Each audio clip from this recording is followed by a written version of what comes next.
आपने मुझे demands for grants पे बोलने के लिए मौका दिया।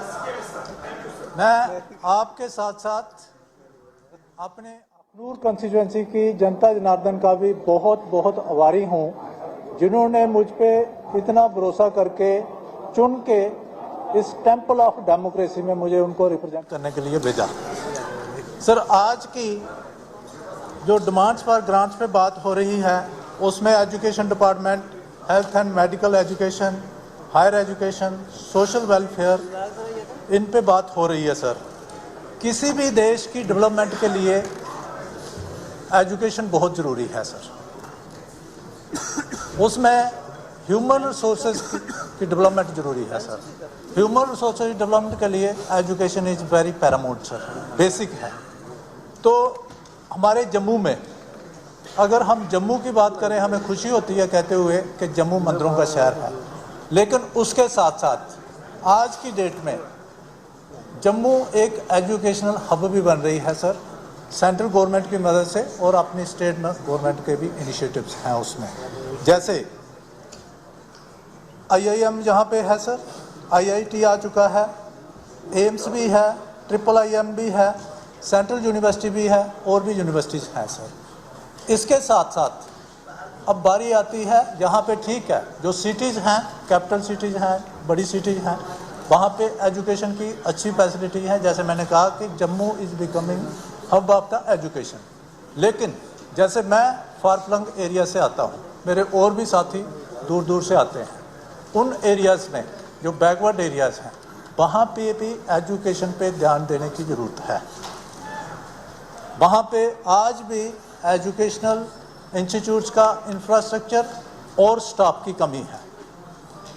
हमारा जो विकसित भारत का माननीय प्रधानमंत्री जी का भी सपना है कि 2047 में जो हमारा सेंटेनरी ईयर आ रहा है, उसमें हमने भारत को विकसित भारत बनाना है, डेवलप्ड कंट्री बनाना है।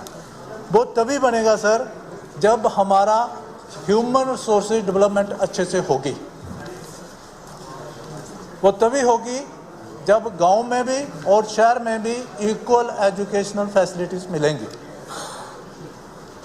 अब इक्वल एजुकेशनल फैसिलिटीज़ मिलेंगी, उसमें उसी की वजह से अच्छे डॉक्टर्स भी बनेंगे सर, अच्छे ब्यूरोक्रेट्स भी बनेंगे, अच्छे टेक्नोक्रेट्स भी बनेंगे और हमारी तरह अच्छे पब्लिक रिप्रेजेंटेटिव भी आएंगे। फिर जाके हम विकसित भारत का सपना देख सकते हैं। सबका साथ, सबका विकास, ये इसीलिए संभव होगा कि जब एजुकेशनल फैसिलिटीज सबको बराबर मिलेंगी, ताकि सब इक्वली बराबर तौर पे समाज कल्याण में और देश निर्माण में अपना योगदान दे सकेंगे। मैं बात करूंगा अपनी, कहते हैं sir charity begins at home. मैं अखनूर कॉन्स्टिट्यूंसी की बात करूंगा। अगर मैं पॉलिटिक्स में आया हूं, एक मिशन लेके आया हूं, एक सपना लेके आया हूं, एक पर्पज लेके आया हूं, एक एम लेके आया हूं सर। वो एम है to make the my constituency that is Akhnoor a model constituency. एक आदर्श विधानसभा क्षेत्र बनाना है। बाकी वालों का भी यही सपना होगा। सब अपनी अपनी कॉन्स्टिट्यूंसी को मॉडल कॉन्स्टिट्यूंसी बनाएंगे, हमारा प्रदेश आदर्श प्रदेश बनेगा और इसी तरीके से देश भी हमारा मॉडल बनेगा।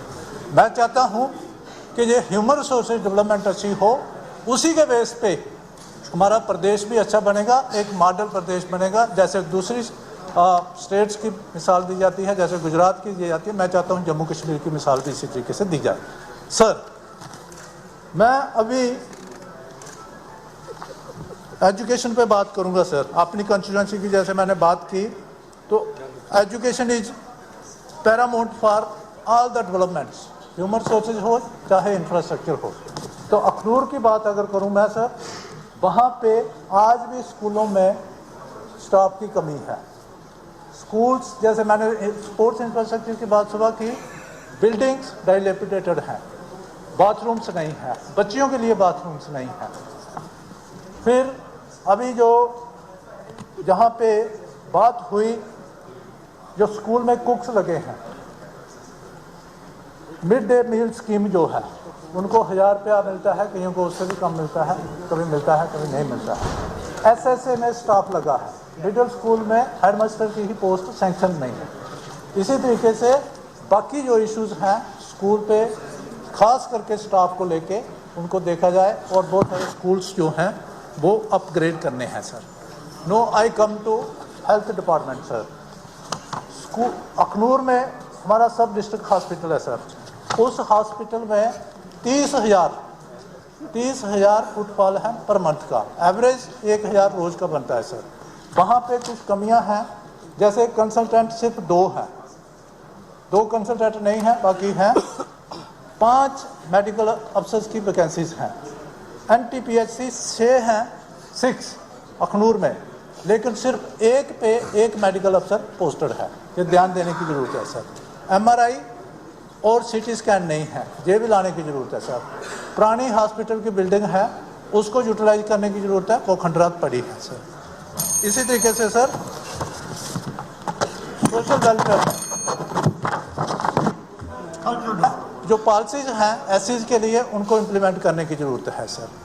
खास करके मैं अभी हमारे सीनियर साथी बात कर रहे थे रिजर्वेशन की, मैं ऑनरेबल CM साहब से और इस हाउस से भी करूँगा, जो प्रोविजंस हैं जैसे रिजर्वेशन इन प्रमोशन रुकी हुई है, जो उसमें रुकावट है, मैं डिटेल्स में नहीं जाऊंगा, उसको दूर करके रिजर्वेशन इन प्रमोशन जल्दी से जल्दी लागू की जाए।